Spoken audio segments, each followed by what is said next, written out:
අපේ රටේ දිස්ත්‍රික්ක எமது நாட்டின் 25 மாவட்டங்களில் 19 மாவட்டங்கள் இந்த மனித யானை மோதலை எதிர்கொண்டுள்ளன. இதன் காரணமாக பாதுகாக்கப்பட வேண்டிய காட்டு யானைகளின் உயிர்களுக்கும் மனித உயிர்கள், சொத்துக்கள், பயிர்களுக்கும் அதிகளவில் பாதிப்புகள் ஏற்படுகின்றன. இந்த மனித யானை மோதலை நிவர்த்திப்பதற்கான எமது வேலை திட்டம் குறித்து உயர் நீதிமன்றம் எங்களிடம் கேள்வி எழுப்பியிருந்தது.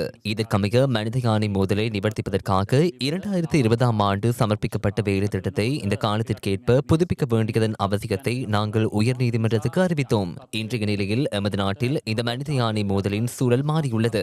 எனவே இந்த புதிய சூழ்நிலைக்கேற்ப புதிய தேசிய செயற்திட்டம் ஒன்று தயாரிக்கப்பட வேண்டும் என அரசாங்கம் என்ற ரீதியில் நாங்கள் உயர் நீதிமன்றத்துக்கு தெரிவித்துள்ளோம்.